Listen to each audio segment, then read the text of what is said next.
ಚಳಿಗಾಲದ ಅಧಿವೇಶನದ ಮೊದಲ ದಿನವೇ ಸರ್ಕಾರಕ್ಕೆ ಈಗ ಪ್ರತಿಭಟನೆಯ ಬಿಸಿ. ಸರ್ಕಾರದ ವಿರುದ್ಧ 11 ಸಂಘಟನೆಗಳಿಂದ ಪ್ರತಿಭಟನೆ ನಡೀತಾ ಇದೆ. ಪ್ರತಿಭಟನೆಗೆ 2 ಕಡೆ ಅವಕಾಶವನ್ನ ಕಲ್ಪಿಸಿದೆ ಜಿಲ್ಲಾಡಳಿತ.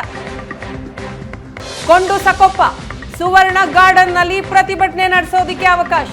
3 ಸಂಘಟನೆಗಳಿಗೆ ಕೊಂಡು ಸಕೊಪ್ಪದಲ್ಲಿ ಪ್ರತಿಭಟನೆಗೆ ವ್ಯವಸ್ಥೆ ಮಾಡಿಕೊಡಲಾಗಿದೆ. 8 ಸಂಘಟನೆಗಳಿಗೆ ಸುವರ್ಣ ಗಾರ್ಡನ್ನಲ್ಲಿ ಅವಕಾಶ ಕಲ್ಪಿಸಲಾಗಿದೆ. ಈ ಬಗ್ಗೆ ಮಾಹಿತಿಯನ್ನ ಕೊಡ್ತಾರೆ ನಮ್ಮ ಬೆಳಗಾವಿಯ ಪ್ರತಿನಿಧಿ ಅನಿಲ್. ಇದೀಗ ನಮ್ಮ ಜೊತೆ ಸಂಪರ್ಕದಲ್ಲಿದ್ದಾರೆ. ಅನಿಲ್, ಪ್ರತಿಭಟನೆಯ ಬಿಸಿ ಈಗ ಅಧಿವೇಶನಕ್ಕೆ ಜೊತೆಗೆ ಸರ್ಕಾರಕ್ಕೆ. ಸೊ ಪ್ರತಿಭಟನಾಕಾರರು ಏನ್ ಹೇಳ್ತಿದ್ದಾರೆ, ಏನೆಲ್ಲ ವ್ಯವಸ್ಥೆಗಳು ಅವ್ರಿಗೆ ಆಗಿದೆ, ಮಾಹಿತಿ ಕೊಡ್ತಾ ಹೋಗೋದಾದ್ರೆ.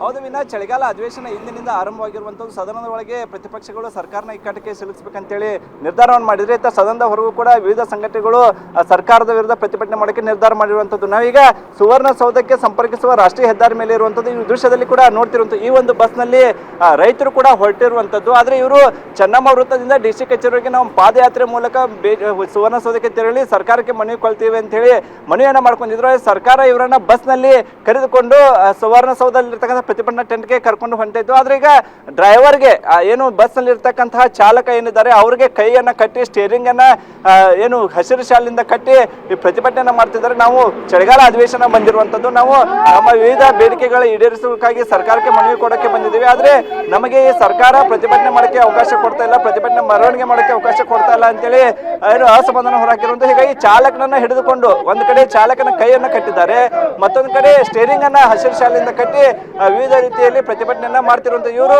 ಕಬ್ಬಿನ ದರ ನಿಗದಿ ಮಾಡಬೇಕು, ಅದ್ರ ಜೊತೆಗೆ ಟೋಲ್ಗಳಲ್ಲಿ ಎಲ್ಲ ಕಬ್ಬಿನ ವಾಹನಗಳಿಗೆ ಟೋಲ್ ಫ್ರೀಯನ್ನ ಕೊಡಬೇಕು ಅಂತ ಹೇಳಿ ಕೂಡ ಮನವಿಯನ್ನ ಮಾಡ್ಕೊಂಡಿರುವಂತದ್ದು. ಮತ್ತೊಂದೆಡೆ ಬೆಳಗಾವಿಯ ಸುವರ್ಣಸೌಧದಲ್ಲಿ 2 ಕಡೆ ಟೆಂಟ್ಗಳನ್ನ ಮಾಡಲಾಗಿದೆ. ಆದ್ರೆ ಚೆನ್ನಮ್ಮ ವೃತ್ತದಿಂದ ಸುವರ್ಣಸೌಧಕ್ಕೆ ಮೆರವಣಿಗೆ ಮೂಲಕ ಹೋಗೋಕೆ ಯಾವುದೇ ರೀತಿ ಅವಕಾಶನೂ ಕೊಟ್ಟಿಲ್ಲ. ನೇರವಾಗಿ ವಾಹನಗಳಲ್ಲಿ ರೈತರನ್ನ ಕರೆದುಕೊಂಡು ಬಂದು ಅಲ್ಲಿ ಬಿಡ್ತಾ ಇದ್ದಾರೆ. ಅಲ್ಲಿ ಕೂತು ಒಂದೇ ಸ್ಥಳದಲ್ಲಿ ಕೂತು ನೀವು ಪ್ರತಿಭಟನೆ ಮಾಡಬೇಕು ಅಂತೇಳಿ ಅವ್ರಿಗೆ ಸೂಚನೆ ನೀಡ್ತಾರೆ. ಆದ್ರೆ ನಾವು ಪ್ರತಿಭಟನಾ ಮೆರವಣಿಗೆ ಮಾಡ್ಲಿಕ್ಕವೇ ನಾವು ಟೆಂಟ್ಗೆ ಹೋಗ್ತೀವಿ ಅಂತೇಳಿ ಈಗ ಪ್ರತಿಭಟನಾ ನಿರತರು ಹಠಕ್ಕೆ ಬಿದ್ದಿರುವಂತ. ನಮ್ಮ ಜೊತೆಗೆ ಪ್ರತಿಭಟನಾ ನಿರತರು ಅವರೇ ಮಾತಾಡ್ಸೋಣ. ಈಗ ಬಸ್ ಡ್ರೈವರ್ಗೆ ಸ್ಟೇರಿಂಗ್ಗೆ ಕಟ್ಟಿದ್ದೀರಿ, ಯಾಕೆ ಕಟ್ಟಿದ್ದೀರಿ ಸರ್? ನಾವು 1 ವಾರದಿಂದ ಇಂಟೆಲಿಜೆನ್ಸ್ ಮೆಸೇಜು ಬೆಳಗಾವಿ ಸುವರ್ಣಸೌಧ ಹೋಗ್ತು ಅಂತೇಳಿ ನಮ್ಮ ರಾಜ್ಯಾಧ್ಯಕ್ಷರು ವಾಸುದೇವ್ ಮೇಟ ಅವರ ಆದೇಶದ ಮೇರೆಗೆ 30 ಜಿಲ್ಲೆಯಿಂದ ಎಲ್ಲ ರೈತರು ರೈಲ್ವೆ ಸ್ಟೇಷನ್ಗೆ ಬಂದಿದ್ವು. ನಾವು ರಾತ್ರಿ 1 ಗಂಟೆಯಿಂದ ನಿತ್ಯ ಕಟ್ಕೊಂಡು ಬೆಳಗಿಂದ ಬಂದಿದ್ವಿ. ನಮ್ಮ ರಾಜ್ಯಾಧ್ಯಕ್ಷರು ಏನು ಹೇಳಿದ್ರು, ಅಲ್ಲೆಲ್ಲ ಒಂದು ಟಿಫನ್ ಮಾಡಿಸ್ತೀವಿ, ಬಸ್ಸಲ್ಲಿ ಬರೋಣ ಅಂತಂದು ಹೇಳಿದರು.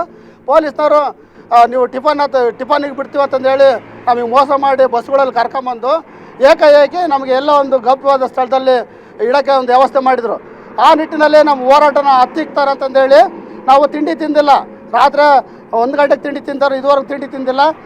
ಈಗ ವಿನಾ ಇಲ್ಲಿ ನೋಡಿ, ಚಾಲಕರು ನೋಡಿ, ಇಲ್ಲಿ ಚಾಲಕರ ಕೈಗೆ 2 ಕೈಗೆ ಕಟ್ಟಿರುವಂಥದ್ದು. ಈ ಚಾಲಕರನ್ನೇ ಮಾತಾಡ್ಸೋಣ. ಕರ್ತವ್ಯಕ್ಕೆ ನಿಯೋಜನೆಗೊಂಡಂತಹ KSRTC ಚಾಲಕರ ನಮ್ಮ ಜೊತೆ ಇದ್ದಾರೆ, ಅವ್ರನ್ನ ಮಾತಾಡ್ಸೋಣ.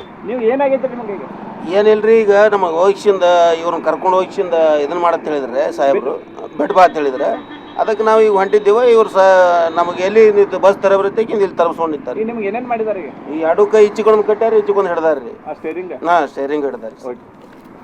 ನೋಡಿ ವಿನಾ, ಬೆಳಗಾವಿಯಲ್ಲಿ ಪ್ರತಿಭಟನೆ ಕಾವು ಹೆಚ್ಚಾಗ್ತಿರುವಂಥದ್ದು. ಒಂದು ಕಡೆ ಸಾಕಷ್ಟು ಪ್ರಮಾಣದಲ್ಲಿ ಮೆರವಣಿಗೆ ಮಾಡೋಕ್ಕೆ ಅವಕಾಶ ಕೊಡ್ತಾ ಇಲ್ಲ ಅನ್ನೋ ಕಾರಣಕ್ಕೆ ಸರ್ಕಾರ ವಿರುದ್ಧ ರೈತರು ಆಕ್ರೋಶ ವ್ಯಕ್ತಪಡಿಸ್ತಿರುವಂಥ. ಮತ್ತೊಂದೆಡೆ ಕರ್ತವ್ಯಕ್ಕೆ ನಿಯೋಜನೆಗೊಂಡಂಥ ಸಿಬ್ಬಂದಿಗೆ ಆತಂಕದಲ್ಲಿ ಕೆಲಸ ಮಾಡುವಂಥ ಪರಿಸ್ಥಿತಿ ನಿರ್ಮಾಣವಾಗಿರುವಂಥ. ಯಾಕಂತಂದ್ರೆ ಹಿಂಗೆ ಚಾಲಕರನ್ನೇ ಈಗ ಹಸಿರು ಶಾಲಿಂದ ಕಟ್ಟಿ ನಡು ರಸ್ತೆಯಲ್ಲಿ ಹಿಡಿದುಕೊಂಡು ನಿಂತಿರುವಂಥದ್ದು. ಹೀಗಾಗಿ ಸಹಜವಾಗಿ ಏನು ನಾವು ಪ್ರತಿಭಟನೆ ಮಾಡೋಕ್ಕೂ ನಮಗೆ ಸರಿಯಾಗಿ ಸರ್ಕಾರ ಅವಕಾಶ ಕೊಡ್ತಿಲ್ಲ ಅನ್ನೋದೀಗ ಸರ್ಕಾರ ವಿರುದ್ಧ ರೈತರ ಆಕ್ರೋಶಕ್ಕೆ ಕಾರಣವಾಗಿರುವಂಥದ್ದು. ವೀಣಾ, ಥ್ಯಾಂಕ್ ಯು ಅನಿಲ್ ತಮ್ಮ ಮಾಹಿತಿಗಾಗಿ.